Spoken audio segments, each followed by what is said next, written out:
80 और 90 के दशक में मुंबई अंडरवर्ल्ड में गैंग वार अपने पीक पर था। इसी बीच 1988 से 1991 तक अंडरवर्ल्ड में माया और बुआ नाम के एक ऐसे जोड़ी उभरे जिसे लोग जय वीरू से कंपेयर करने लगे थे। दाऊद के सरपरस्ती में उन्होंने खूब आतंक मचाया। फिर दाऊद के ही खिलाफ मुंबई में काम करने लगे। अब दाऊद के खिलाफ जाने का अंजाम क्या होता है वो तो मैंने पहले ही एक कहानी में आपको बताया है कि दाऊद को तो ना सुनना पसंद ही नहीं था, इसलिए जो भी उसके खिलाफ गया उसका काम तमाम हो गया। फिर चाहे वो उसके दुश्मन हो या फिर उसके खास गुर्गे ही क्यों ना हो, वो सब का सौदा कर देता था अगर बात उसके मतलब की ना हो तो। फिर यहाँ तो माया डोलस उसके खिलाफ ही मुंबई में पैरेलल गैंग बना रहा था। ऐसे में दाऊद ने उसका वो इलाज किया जिसकी खबर सिर्फ भारत ही नहीं बल्कि पूरे दुनिया को चली। तो आज कहानी इसी माया डोलस और लोखंडवाला में हुई इनकाउंटर की है, जिसका टेलीकास्ट नेशनल टेलीविजन पर भी हुआ था, जिसके चलते इस एनकाउंटर को अंजाम देने वाले पुलिस वाले रातों रात हीरो बन गए थे। महेंद्र डोलस उर्फ माया भाई, उसका जन्म मुंबई में ही एक चौल में हुआ था। तमाम मुश्किलों के बाद भी जैसे तैसे उसने ITI की पढ़ाई की, नौकरी भी की उसने, लेकिन काम में मन नहीं लगा। फिर 22 साल के उम्र में ही उसने अशोक जोशी के क्रिमिनल गैंग को ज्वाइन कर लिया और देखते ही देखते वो उस गैंग का टॉप का शार्प शूटर भी बन गया। लेकिन जब अशोक जोशी की दाऊद से नहीं बनी तो आगे चलकर अंजाम ये हुआ कि दाऊद ने उसे भी मरवा दिया। अब इसका फायदा उठाया माया ने। जोशी गैंग के जो भी मेंबर उसके खिलाफ थे उसने सबकी हत्या कर दी और उसके पूरे एरिया और धंधे पर अपना कंट्रोल जमा लिया। इस वक्त वो दाऊद के नज़र में भी आया और दाऊद ने उसे अपने अंडर ले लिया और बाकी और भी कई इलाकों की जिम्मेदारी उसे सौंप दी। यही माया को दिलीप का साथ भी मिला और वो दाऊद के लिए ही धंधा करने लगा, दिलीप बुआ के साथ मिलकर। गैंग का लीडर तो माया भाई था, लेकिन असली धाक दिलीप बुआ की थी। पहले की कहानी में भी मैंने आपको बताया था। दोनों मिलकर गैंग चलाने लगे। कुछ साल तो सब कुछ सही रहा, वो दाऊद के लिए काम करते थे। लेकिन जब दाऊद मुंबई से दुबई चला गया तो वो लोग क्या करते हैं कि दाऊद के ऑर्डर से कन्नी काटना शुरू कर देते हैं और जिससे चाहे मन चाहे फिरौती की मांग करने लगे।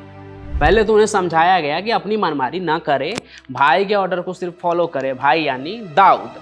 लेकिन माया को अब किसी के अंडर काम नहीं करना था बल्कि खुद ही मुंबई का भाई बनना था। लेकिन दाऊद को उसकी यह बगावत कुछ रास नहीं आई। माया डोलस तब तक मुंबई के सबसे बड़े क्रिमिनल में अपना नाम शुमार कर चुका था। उसने कई लोगों की हत्या की थी। वो पुलिस की मोस्ट वांटेड लिस्ट में भी शामिल था। एक बार अगस्त 1991 में क्या हुआ, पुलिस उसे गिरफ्तार करने में सफल हो गई। उसे गिरफ्तार करके जब पुलिस ले जा रही थी तो हिरासत से ही वो हमला करके पुलिस वालों पर हमला करके फरार हो गया।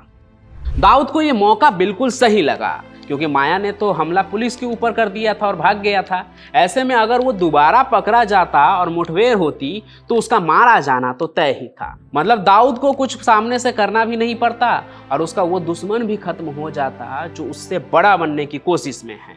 इसलिए दाऊद ने क्या किया, माया और दिलीप बुआ की टिप जो है वो पुलिस को दे दी कि आखिर वो मुंबई में कहाँ छिपे हुए हैं। इसके बाद ऑफिसर खान अपने साथ 3 इंस्पेक्टर, 6 सब इंस्पेक्टर और 7 कांस्टेबल की टीम लेकर लोखंडवाला पहुंच जाते हैं। मतलब उनके साथ करीब 17-18 लोगों की टीम होती है। वहां पर अपना घर सोसाइटी के उत्तर पश्चिमी कोने में एक बिल्डिंग थी, नाम था उसका स्वाति बिल्डिंग। यहीं पर माया और उसके साथी छुपे हुए थे। इस बात की खबर मिली थी इंस्पेक्टर को। और जिस फ्लैट में दोनों छुपे थे उसका एक दरवाजा बाहर की ओर था और एक सीढ़ी की ओर खुलता था। सामने 2 मारुति स्टीम खड़ी थी जिसे देखकर उन्हें यह भी पुख्ता हो गया कि माया और बुआ तो यहीं छुपे हुए हैं। जिस फ्लैट में वो छुपे थे वो भी एक क्रिमिनल बैकग्राउंड वाले आदमी का ही था। नाम था उसका गोपाल राजवानी। वो पुलिस को बिल्डिंग के बाहर ही दिख गया। पुलिस चाहती तो उसे उसी वक्त गिरफ्तार कर सकती थी, लेकिन इससे माया और उसके साथी चौकन्ने हो जाते, इसलिए उसे जाने दिया गया।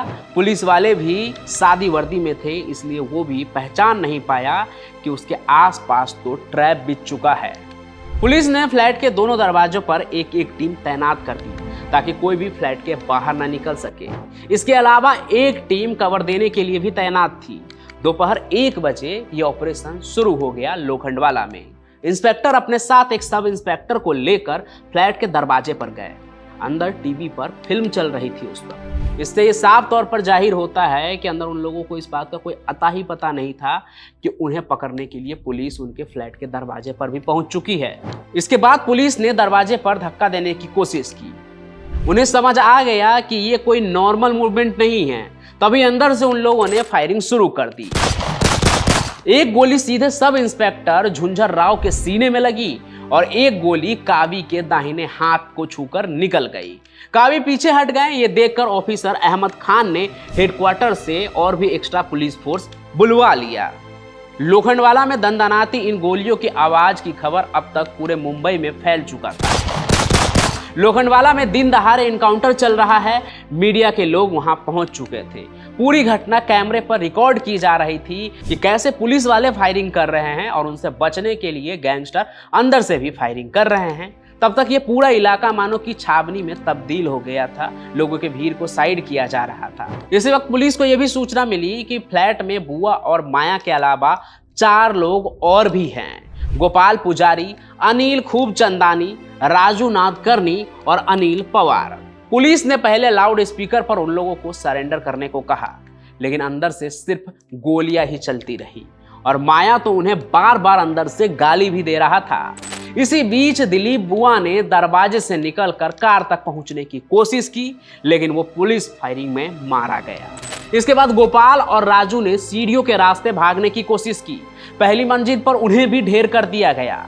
आखिर में माया डोलस और अनिल पवार कमरे से निकले। उन्होंने भी सीढ़ी के रास्ते भागने की कोशिश की, लेकिन वो भी मारे गए। फिर कुछ इस तरह लगभग 4 घंटे के मुठभेड़ के बाद ऑपरेशन खत्म हुआ। मीडिया कवरेज के वजह से पुलिस वालों की खूब वाहवाही तो हुई, लेकिन बाद में बहुत सारे सवाल भी उठे। इस पूरे इनकाउंटर की जांच भी हुई। सवाल तो ये भी उठा कि इन सब के पीछे दाऊद है, वो भी इस इनकाउंटर में इन्वॉल्व है। पर अंत में पुलिस वालों को इस पूरे जो इंक्वायरी हुई थी इसमें क्लीन चिट मिल गया। इस इनकाउंटर पर ही साल 2007 में एक फिल्म बनी थी जिसका नाम था शूट आउट एट लोखंडवाला। इस फिल्म में ऑफिसर आफ्ताब खान का रोल संजय दत्त ने निभाया था और माया डोलस का किरदार विवेक ओबराय ने निभाया।